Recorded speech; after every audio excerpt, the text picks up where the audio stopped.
Hola. Bueno, vamos a meternos de lleno en este análisis. Hoy vamos a desempacar exactamente cómo los profesionales de la primera infancia pueden transformar, literalmente, todo el ambiente y comportamiento en el aula. ¿Y saben qué? Todo arranca entendiendo la fascinante neurobiología de estas cabecitas en pleno desarrollo. O sea, la meta aquí no es lograr una obediencia ciega, para nada. Se trata de construir un diálogo interno que sea verdaderamente seguro para ellos. A ver, imagínense esto por un segundo. Tienen a Mateo, de apenas 2 añitos. Se tira al piso llorando a mares justo en el momento de la entrada. Es, digamos, increíblemente común que frente a un torbellino así sintamos que se nos viene el mundo encima, ¿no? Como que a veces no sabemos qué hacer. Pero pausa. ¿Qué está pasando realmente, a nivel físico, en el cerebro de Mateo en ese preciso instante? Y más importante aún, ¿cómo podemos acompañarlo de verdad sin perder la paciencia en el intento? Para entender y resolver esa crisis de Mateo, vamos a hacer un recorrido súper estructurado. Primero veremos el iceberg emocional. Segundo, la ventana de tolerancia. 3. El poder de corregular. 4. Pasaremos a las herramientas para la calma. Y cerramos con el punto 5, tejiendo redes de apoyo. Bueno, empezamos con el punto 1, el iceberg emocional. Ya saben, esa pataleta monumental es apenas la puntita visible del iceberg. Lo que de verdad nos tiene que importar está ahí, escondido bajo el agua. Y aquí hay algo que es de verdad fascinante. Miren, la gran diferencia es que los niños tan pequeños experimentan estas emociones de una manera superfísica y muy cruda. Es pura química inundando su cuerpecito mucho antes de que tengan siquiera la capacidad cognitiva de procesar o nombrar lo que sienten. Básicamente, sienten en el cuerpo antes de pensar. Por eso, y esto es clave, intentar usar la lógica o tratar de razonar con ellos en plena rabieta es como hablarle a la pared, simplemente no va a funcionar. Pasamos al punto 2, la ventana de tolerancia. Porque claro, para entender de verdad por qué ese sermón lógico falla con un niño desbordado, tenemos que mirar un poquito más de cerca su sistema nervioso. Y aquí es donde entra este concepto que me parece brillante, del Dr. Dan Siegel. Él habla de la ventana de tolerancia. Imagínenlo como esa zona fisiológica óptima donde el niño se siente a salvo para jugar, pensar y conectar. Está todo bien. Pero en el momento en que algo los empuja fuera de esa ventana hacia la hiperactivación, como a nuestro amigo Mateo ahí tirado en el suelo, su cerebro literalmente se bloquea. Físicamente no pueden procesar tu lenguaje lógico. Así que en ese momento el trabajo número 1 de quien educa no es regañar, sino guiar a ese niño de vuelta a su zona segura. Llegamos al número 3, el poder de corregular. Y atención aquí, porque esto nos lleva a la conclusión, quizás, más contraintuitiva de todo este análisis. Tenemos que derribar este mito gigante de una vez por todas. Esa idea de que los niños chiquitos tienen que, entre comillas, calmarse solos. No, no es así.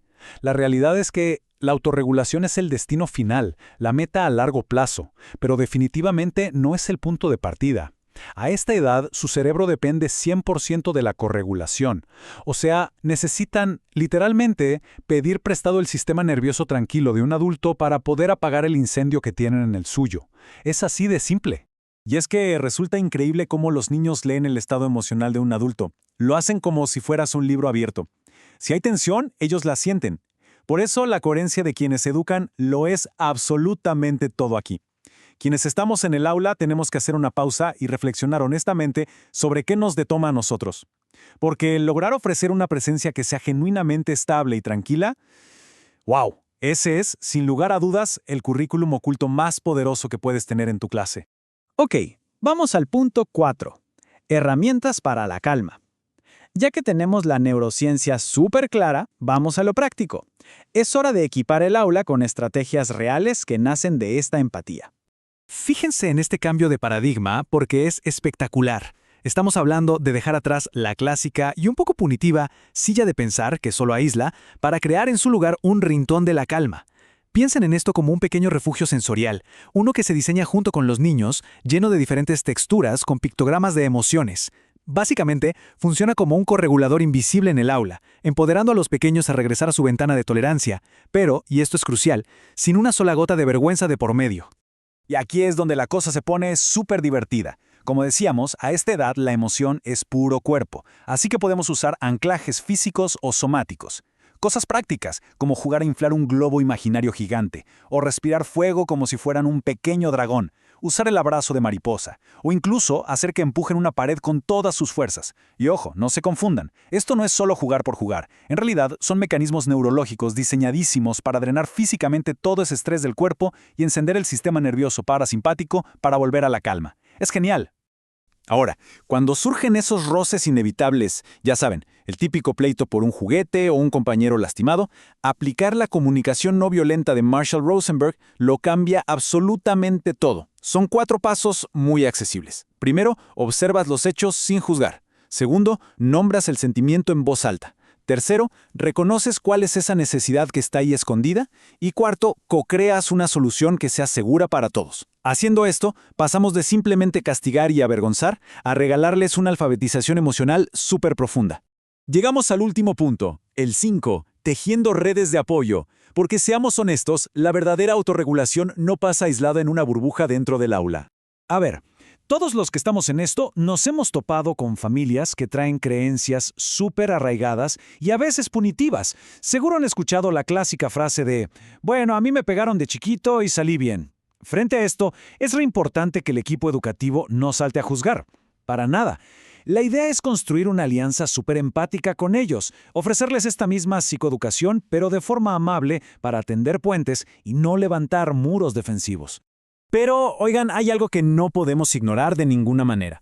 Sostener un espacio seguro para todas estas emociones tan intensas drena. Toma una cantidad de energía tremenda. Por eso es absolutamente vital que los equipos docentes prioricen sus propios rituales de autocuidado. Tienen que reconocer que los detona a ellos y respirar para volver a su propia ventana de tolerancia antes de siquiera abrir la puerta del salón cada mañana. Es el único camino para evitar quemarse y lograr ser ese faro de calma que los niños necesitan. Y cerramos este análisis con esto. Al hacer este cambio de mentalidad, al pasar de intentar controlar el comportamiento a realmente ofrecer corregulación emocional, quienes educan están encendiendo una revolución silenciosa pero poderosísima. Con cada pequeño acto de empatía, literalmente están esculpiendo la arquitectura cerebral de esos niños para toda la vida. Así que, después de todo lo que exploramos hoy, les dejo esta provocación. ¿Cómo van a transformar estas herramientas el panorama emocional y humano en las aulas del mañana? A pensar en eso. ¡Nos vemos!